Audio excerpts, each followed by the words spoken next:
Today we're starting our topic on further graphs, and we're going to be starting with solving inequations today. So we're going to start with some of the main properties of inequations. First of all, adding or subtracting the same number from both sides does not alter the inequation. Multiplying by a positive number does not alter the direction of the inequality either. Multiplying both sides by a negative number reverses the direction of the inequality.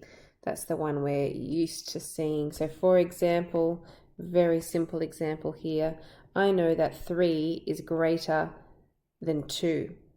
But if I was to multiply both of those numbers by -2, 3 times -2 is -6, 2 times -2 is -4, and now -6 is smaller than -4. So that's why we have to reverse the sign. Next, taking the reciprocal of both sides of an inequality reverses its direction. When both sides have the same sign, but not if the signs are different. Okay, so let me show you both of those ones. If I have the numbers 5 and 7, 5 is less than 7. If I take the reciprocal of both of those, so 1 over 5 and 1 over 7, then 1 over 7 is smaller because I've broken that up into more pieces. So my sign gets reversed. But if one of them is a positive number and one of them is a negative number, okay, so -4 is smaller than 3, if I take the reciprocal of both of those, the negative number is still going to be smaller. So you do not reverse the sign. Next property. Squaring both sides of an inequality produces a positive number on both sides. So the direction of the inequality depends on whether A or B is larger. So if A is greater than B, then when I square both of them, A squared and B squared, then A is still going to be larger. Okay, if they're both positive, that is. So it depends on the absolute value. If one of them was a negative number, it's on the magnitude of the number, not the sign. The next one, square root of both sides of an inequality is only defined if both sides of the inequality are not negative. The direction of the inequality does not change. Well, first of all, you cannot square root a negative number, so keep an eye out for that.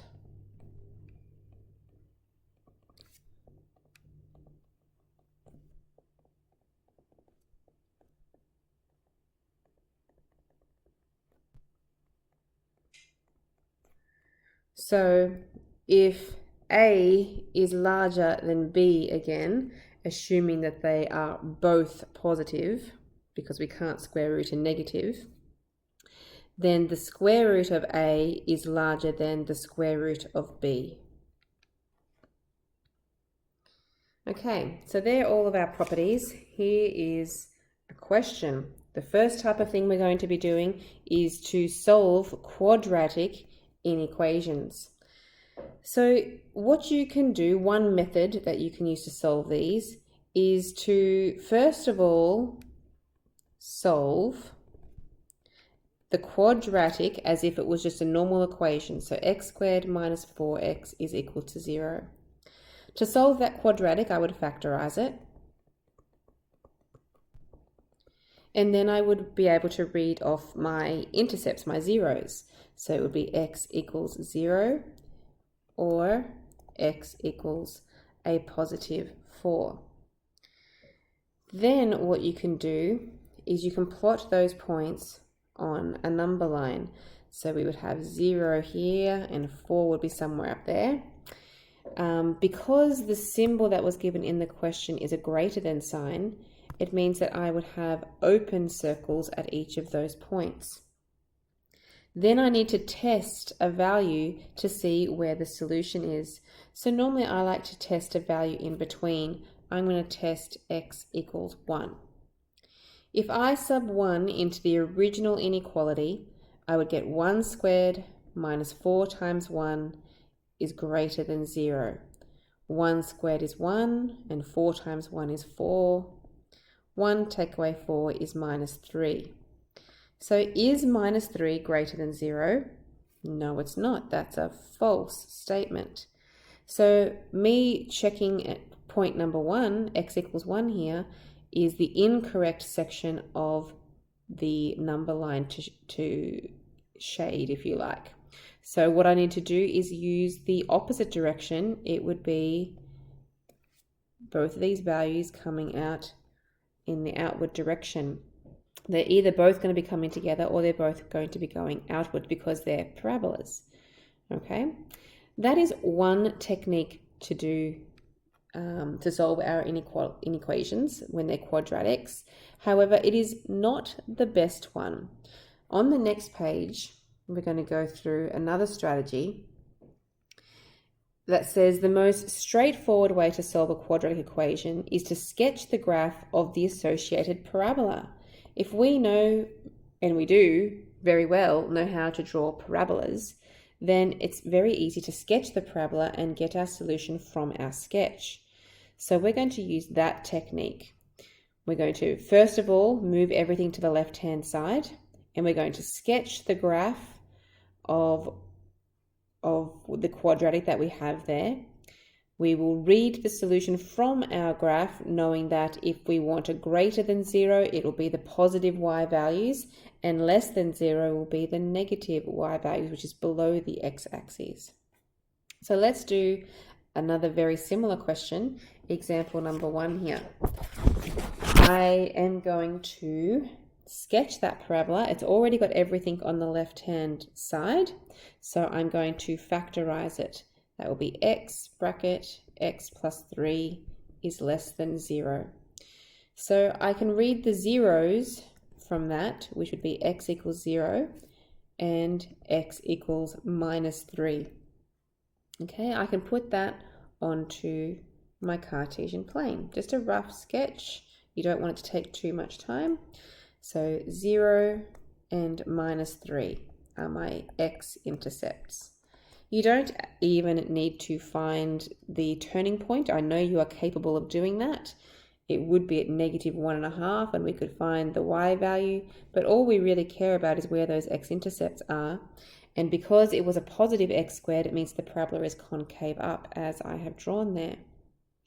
So to get the solution, I am just looking for the part of the parabola that is less than 0, and that is talking about the y values. The y values that are less than 0 is all this part in here where the graph is below the x-axis. What x values would you sub in to get those negative y values? Well, it would be anything for x that is between minus 3 and 0. So x is less than minus 3 but greater, x is less than 0 but greater than minus 3. And that's our solution, done. Let's try that again, that same process. Part B. I want to solve the quadratic inequality 3x squared minus 8 is greater than or equal to 10x. So the first step is to move everything to the left-hand side. 3x squared minus 10x and minus 8. I've also put them in the correct order that we like for our quadratics. Then I want to try to factorize that quadratic. So it's non-monic. 3 times negative 8 is minus 24. So I'm looking for two numbers at times to give minus 24 and add to give minus 10. That's negative 12. So I'm going to split this negative 10 here to be negative 12x and plus 2x. Then we factorize in pairs. So the first two, I can bring a 3x out, which gives x minus 4. Then the third and fourth term I can factorize out of 2, giving me x minus 4. Then I can factorize further. X minus 4 is a common factor, and 3x plus 2 combines into the second bracket. Finally, it is all factorized. It wasn't the easiest factorized question, and I can read off my zeros. From the first bracket, I get x is equal to 4. And from the second bracket, I get 3x plus 2 equals 0, which means 3x equals minus 2, or x equals minus 2/3. So that's all I need to get my very rough sketch. It is a positive x squared, looking at that coefficient there. So it is going to be concave up again. So I have one intercept at 4 and the other one is over here at minus 2/3. Again, don't worry about finding the turning point. We really just need to know if it's going concave up or concave down and where the intercepts are. So this time we are looking for a solution where our quadratic is greater than 0. So I want positive y values, which would be here and here. When the two sections, when we have one big combined section, like in part A, we write the solution combined together like this. If the solutions are broken into two separate sections, then we split it into two separate little statements. So my solution is going to be, for the left-hand side there, x is less than or equal to, because this one had an equal to sign on it, minus 2/3. And the other section was that x can be greater than or equal to the 4. Okay? On to the next part. We're not stopping there today. We want to move on to absolute value equations and inequations. So absolute value of x equals a means that x could have been a positive or a negative a. On a number line that looks like this, we would have a negative a here and we'd have a positive a here, and we would just have a dot at each one of those values. If the absolute value of x is less than a, it means that our solution is going to be between minus a and positive a. So on the number line, we have our negative a and positive a, and it would be the solutions going between them. But if the absolute value of x is greater than 0, it means that my solutions are going to point in the outward direction. So again, negative a here, positive a, it would be pointing to the left for that one and to the right for that one. Now you can memorize those statements if you like, and it can make it faster to solve your absolute value inequations. Or there is another method that I actually prefer, because I don't like having to memorize too many things when I can just do a process.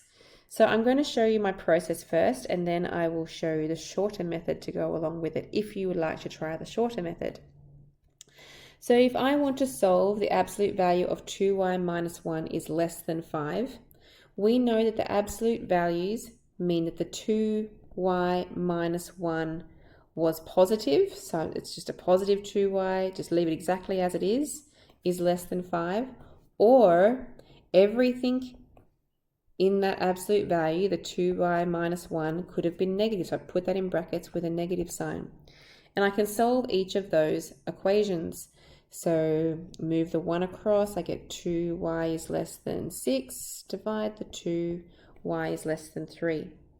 And for the other one, I'm going to divide the minus straight across, which means 2y minus 1. When I divide a negative sign, I have to turn the sign around. And 2y is greater than, add the 1, minus 4, and y is greater than minus 2. Now on the number line, which you don't actually need to draw this, but x is greater than minus 2 is pointing in that direction and y is less than 3, did I say x before? They're both y's. They come together like that. So my solution is going to be a y in the middle, and it's less than 3 but greater than minus 2. And you can solve all absolute value inequations like that. However, if you remember the above definitions and you have an inequation that is less than some number, then you know that the two solutions are going to go together in this form here that's highlighted in blue. So instead, an alternative method, so this is my or over here, an alternative way of doing it, whatever is in your absolute values goes into the middle, 2y minus 1. And we know that that's going to be between a minus 5 and a plus 5. Now to solve that, you're systematically going to move everything away from the y in the middle, and that means you have to do it to each of those outside numbers. So when I plus 1, I plus 1 to the 5 to get 6, and I plus 1 to the minus 5, which gives me minus 4. Then when I divide the 2, 6 divided by 2 is 3, and minus 4 divided by 2 is minus 2. Okay, so you can see that I get the same solution. It is faster, but you have to be able to identify it from the beginning, whereas the other method, it doesn't take as much foresight into the question. Let's try part B. We want to solve the absolute value of 5b minus 7 is greater than 3. So that means, and you looking at the shortcut, it means the two solutions are going to be separate anyway. So for this one, it's the same amount of work either way. I'm going to take the 5b minus 7, and it's going to be the positive version, so just leaving exactly as it is, greater than 3, or the negative version where I have a minus in front of the 5b minus 7 is greater than or equal to 3. Solving each one, I add 7 and divide the 5. Okay, then doing it for the next one, I'm going to divide my minus sign across the other side, which will turn my sign around, add the 7, and divide the 5.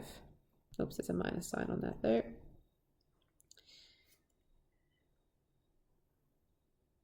Oh, 1 second. No minus sign. And then divide the 5 is a positive 4 over 5. Okay, so if you just want to check to make sure you have the type of question correct, the result is saying that b is greater than or equal to 2, so colored in dot, go in that direction, or it is less than the 4 over 5, which means going that direction. So there are two separate solutions. So I write them as two separate solutions. B, I should say, it's not x. B is less than or equal to 4 over 5, or B is greater than or equal to 2. Okay, then we want to solve inequations with a variable in the denominator. Okay, so you'll see this example here, we have an x minus 2 on the bottom of that inequation. Now that makes it really tricky because there's a couple of problems that could exist here. First of all, if x was to equal a positive 2, that would make the denominator 0 and there would not be a solution at all. So that's a very important thing to remember. And we don't want to just be timesing our denominator across to the other side because we don't actually know if that denominator is positive or negative because we don't know the value of x. So we have a little technique, which is this second dot point here, that you multiply both sides by x, the square of x minus 2. So it says there, if you multiply both sides by x minus 2, you don't know if it's positive or negative, so you don't know whether to reverse the sign or not. The only way to deal with this is to multiply by the square of the denominator. So we're going to multiply by x minus 2 squared. Okay, so let's try this in an example. Number 3, solve 6 over x plus 3 is greater than or equal to 1. So the first thing I need to note, I always need to have a look at that denominator, and I know straight away that x cannot be equal to minus 3. Okay. Then second point was to multiply the whole equation through by the denominator squared. So my left-hand side was 6 over x plus 3. I'm going to multiply that by x plus 3 squared. Okay, the right-hand side was a 1, and I'm also going to multiply that by x plus 3 squared. Because it's squared, I know that I'm multiplying by a positive, and I'm doing the same to both sides. So squared on the left-hand side, I can cancel the squared up here on the top with the x plus 3 on the bottom. And then I can expand through. So that would be 6x plus 18 is greater than or equal to. Let's expand the right-hand side as well. The one at the front isn't going to do anything. So the bracket gives me x squared plus double the middle, so 6x plus 9. So you can see the quadratic forming in there. I'm going to push everything behind my quadratic, so that will be x squared. When I subtract the 6x, they will actually cancel off, and I subtract the 18 will give me minus 9. Now I've put that onto the left, which means I've swapped sides, so that needs to become a less than 0. Now that quadratic, we can solve quadratic inequations by factorizing, which would be x and x. This is a difference of 2 squares. So x plus 3 and x minus 3, which means my zeros are at x equals 3 or x equals minus 3. So remember, for the quadratic, we draw our parabola.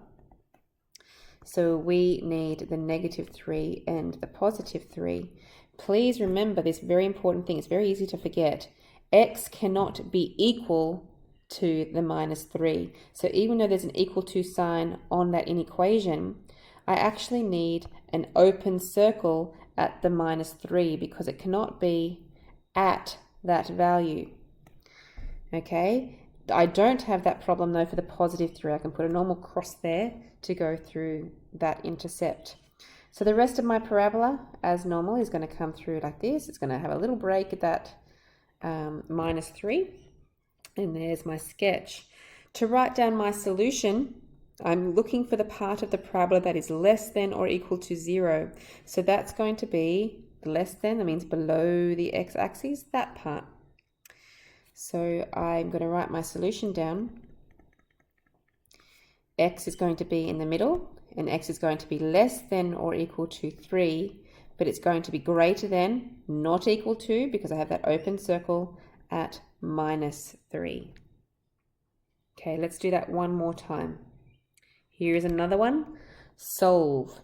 So the first thing, we take that denominator and we say that cannot be equal to 0. So this one's not quite so easy to solve. So let's make it equal, not equal to 0, and move everything away. So 4x cannot be equal to 5, which means x cannot be equal to 5 over 4.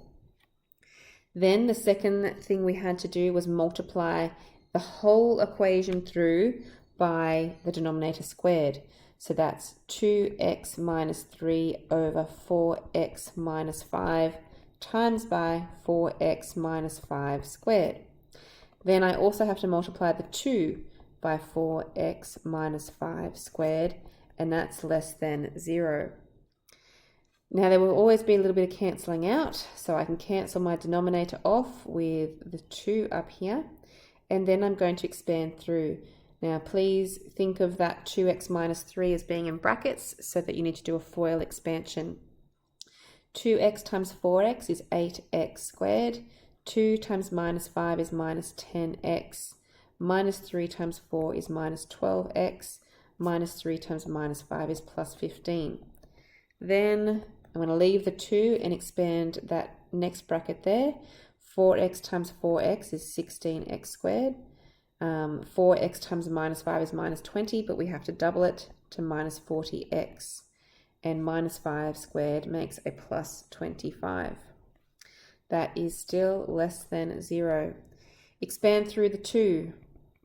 I'm going to add these two middle terms together, so that's minus 22x.